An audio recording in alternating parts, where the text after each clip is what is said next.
Hello, beautiful people. Welcome back to my channel, The Chubby Vegan, which is very self-explanatory. I'm very chubby and I'm a vegan. So today I want to talk to you about becoming vegan. If you are interested in becoming vegan, I wanted to tell you about all the things that you need. Essentially, it's a vegan starter kit, and this is based on how I became vegan. Now, keep in mind, I am not a nutritionist, I am not a doctor, and obviously, you should talk to your doctor, talk to your physician first before going vegan. And also, even most important than talking to a doctor, you need to talk to your body. Your body will tell you what it needs. Focus on your body and your spirit, and it will tell you if this is right for you or if it is not right for you. Okay, so if I look down every now and again, it's because I'm looking at my phone, because I made a little list of all the things that you will need, your vegan starter kit. Okay, now first of all, let me tell you what prompted me to become vegan. First of all, I was never a big meat eater. I used to love the flavor of meat, the taste of meat, but I would never actually like to eat meat. I would spend so much time with my fingers peeling out tendons and just parts that were just not, pleasant for my mouth. I would spend so much time taking out those things and pretty much waste the meat. I even would chew the meat and spit it out. I know that's kind of gross, but yeah, I just never really liked meat. But I loved the flavor. And certain meats like oxtail, I loved the flavor of it. But, I never really liked meat. So this has not been a very difficult transition for me because I just never really liked it. I loved to eat eggs, but I never loved cracking eggs. There was just something about cracking eggs, I just didn't like it. Most times I would ask someone to crack the egg for me and then I would fry it. I just never liked cracking eggs. So once again, getting rid of eggs wasn't very hard for me.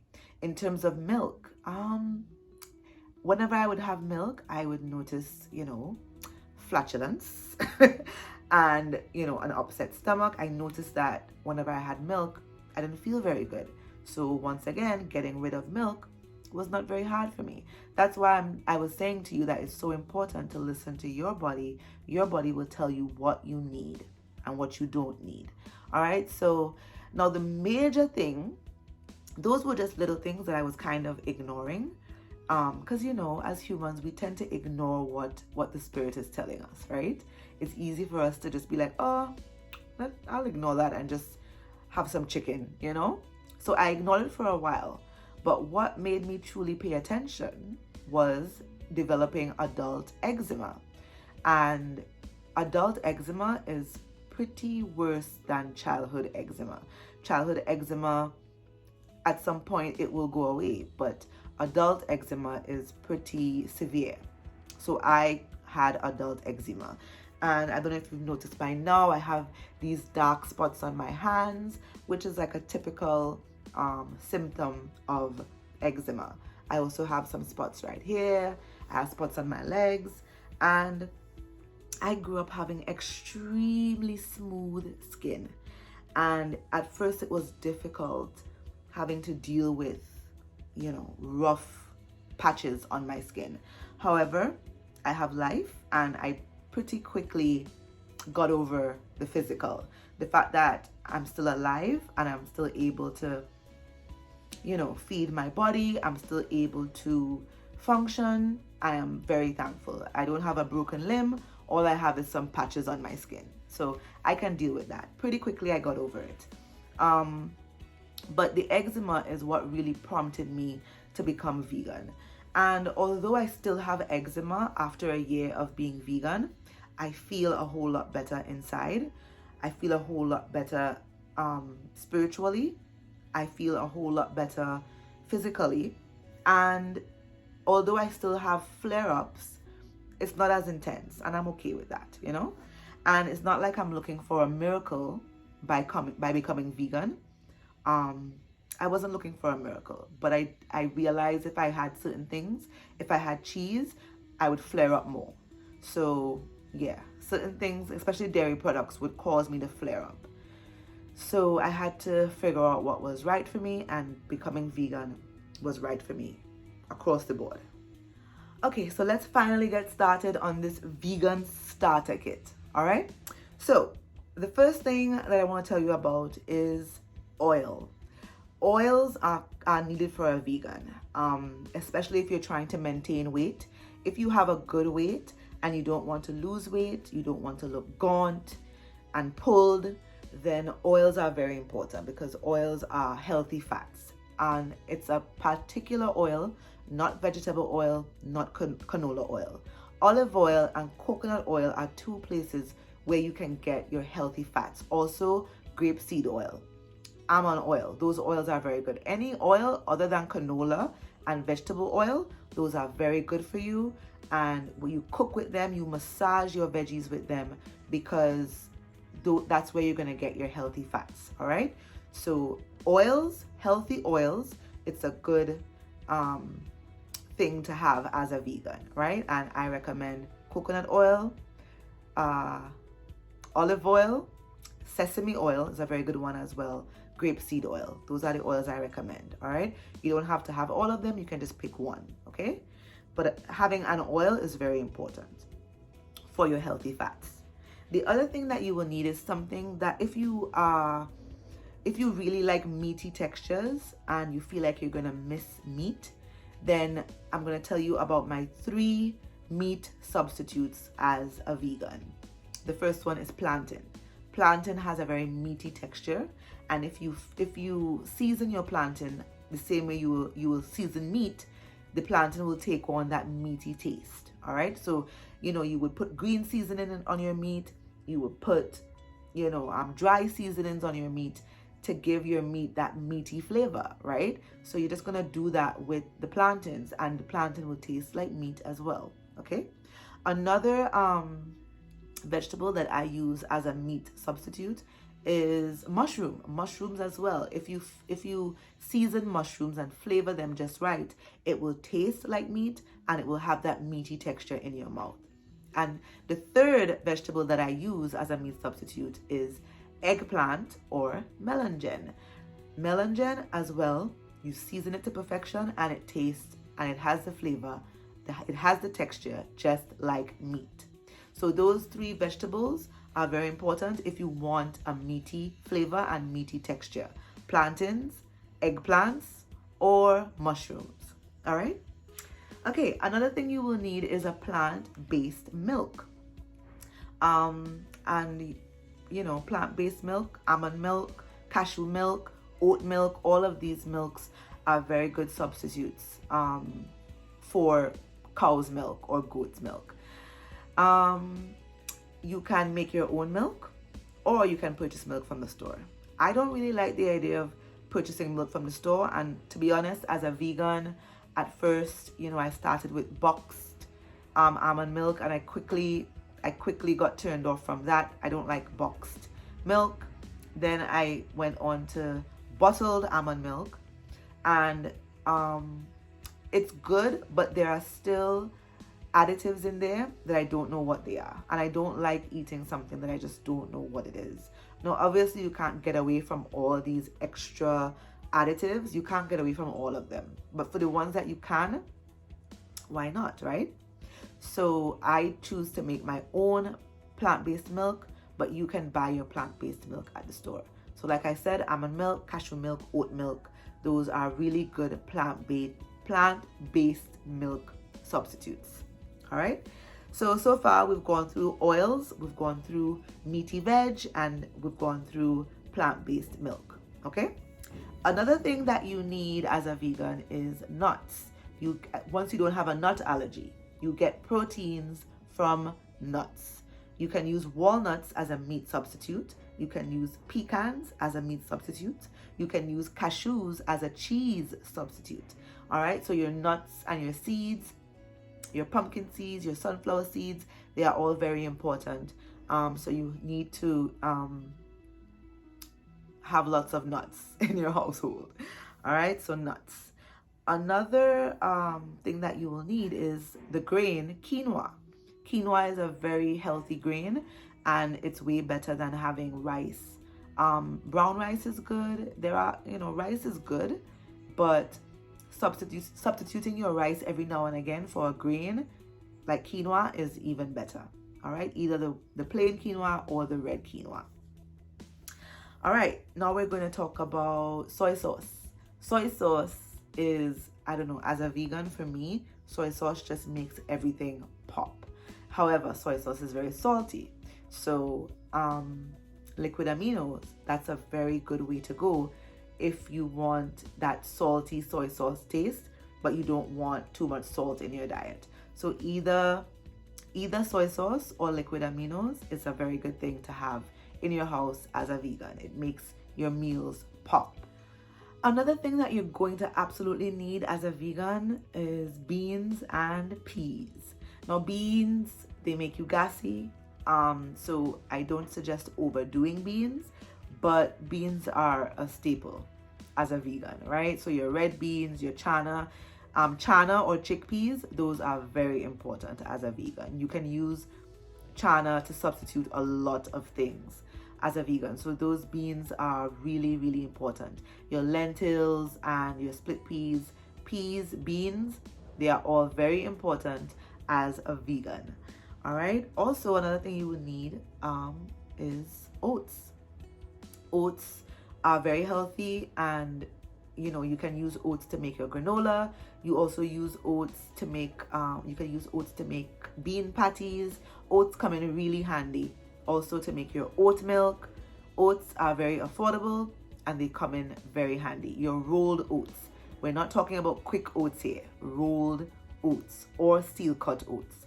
Either one of those are really good for you. Next, we have veggies. Just having fresh veggies and fresh vegetables around your house, that's very important. Whatever veggies you like. My favorites are cauliflower. Well, I already told you about the plantains and the eggplant and the mushrooms. All right, but cauliflower is another good one. Carrots. I'm not really a fan of carrots because I feel like carrots went through so much process to get to the orange color that it is right now.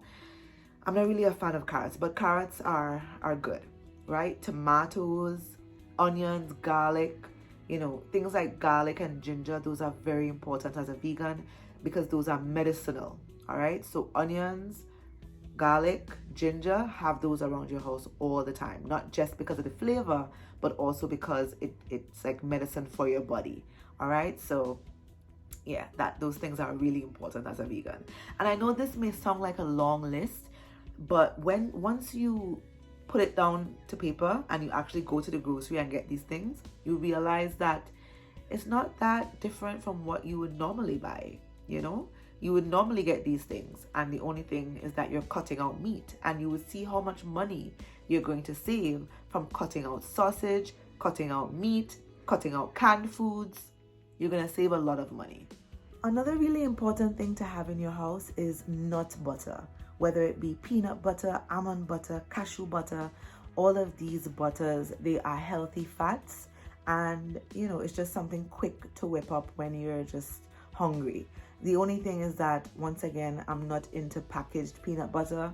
So if you're able to buy your fresh nuts, and all you have to do is roast them in the oven and put them in your food processor, and it becomes nut butter. It's really simple to make nut butter. So comment below if you want me to show you a recipe for making nut butters. But trust me, it's really easy. So having your nuts and making them into butters are, they're just really good to have as a vegan, especially if you have children around. Making your own butters, and if you want your children to eat healthier, making your own butters and having them in the house. Typically, if you make a nut butter, it will last in the fridge for about a month without any extra preservatives, right? So you can make a batch and have it in your fridge to feed yourself and to feed your family.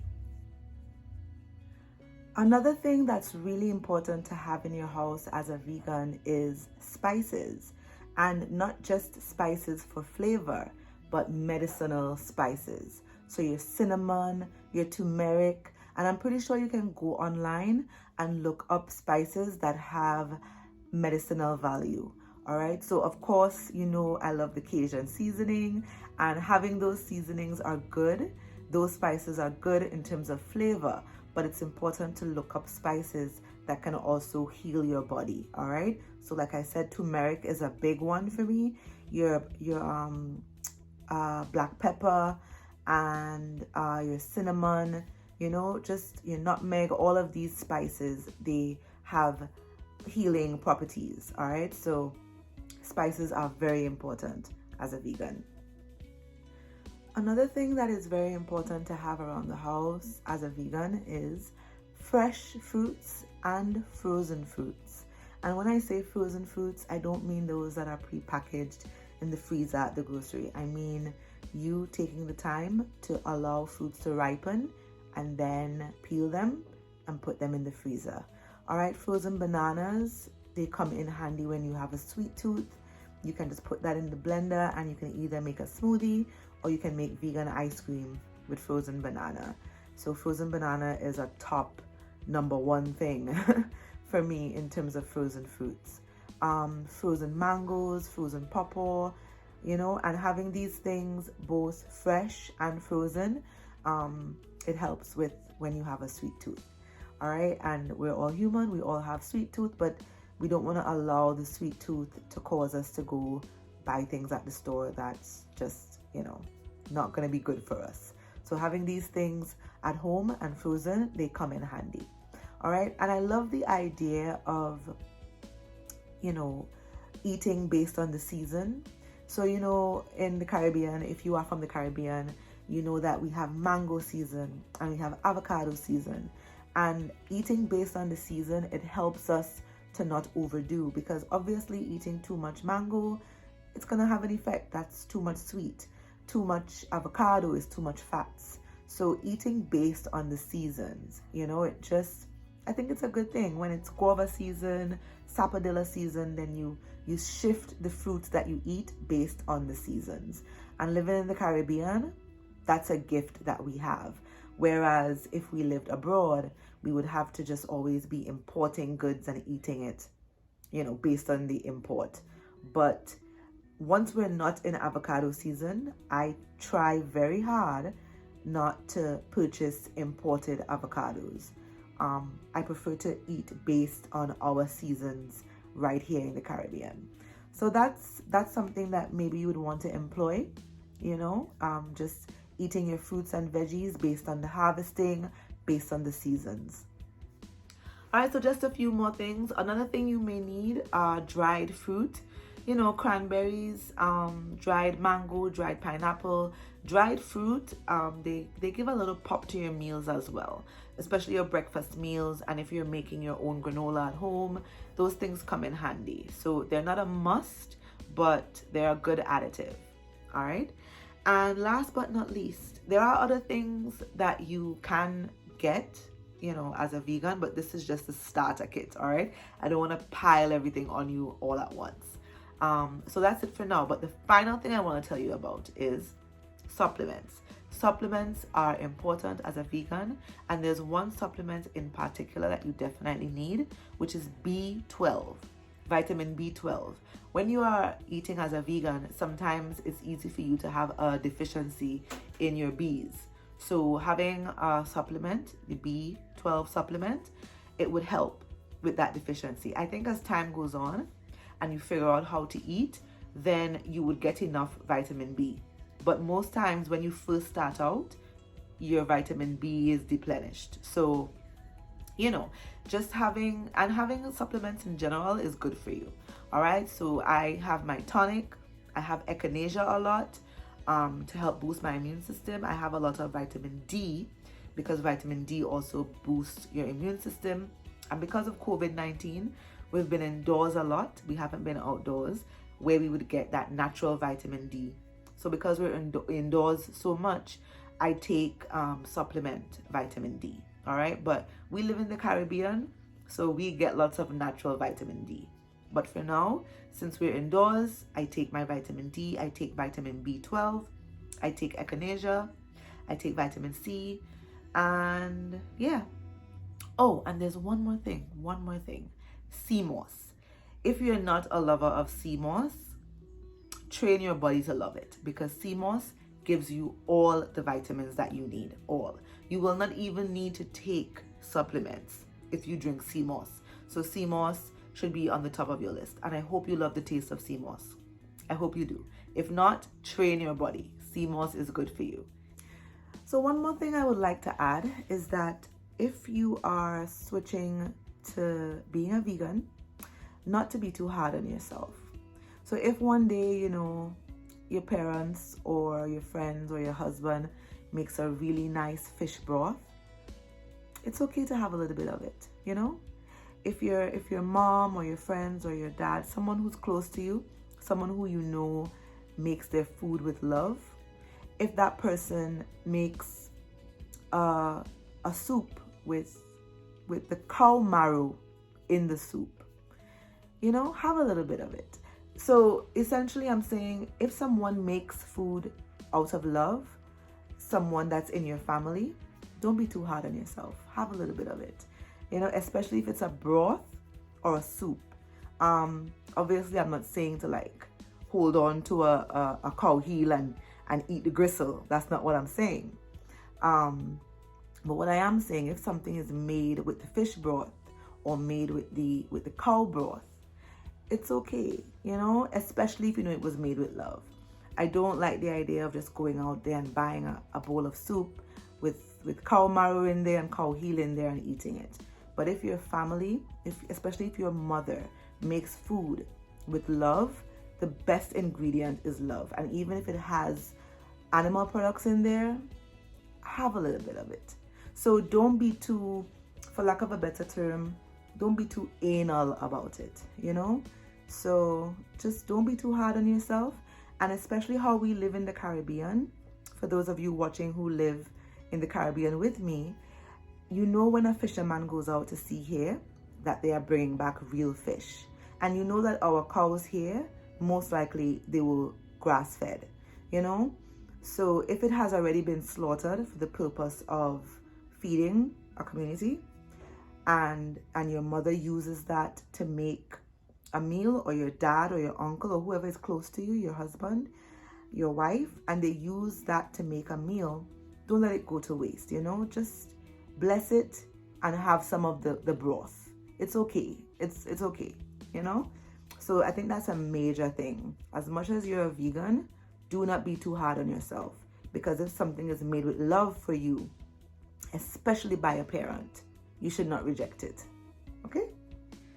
So that's it, beautiful people. Please let me know if this video was helpful. Comment below, and if there are any other things that you want to know, you can comment below and ask me anything. All right? So once again, I hope this was helpful, and I hope that if you're not a vegan yet, I hope that this video has inspired you to at least think about it.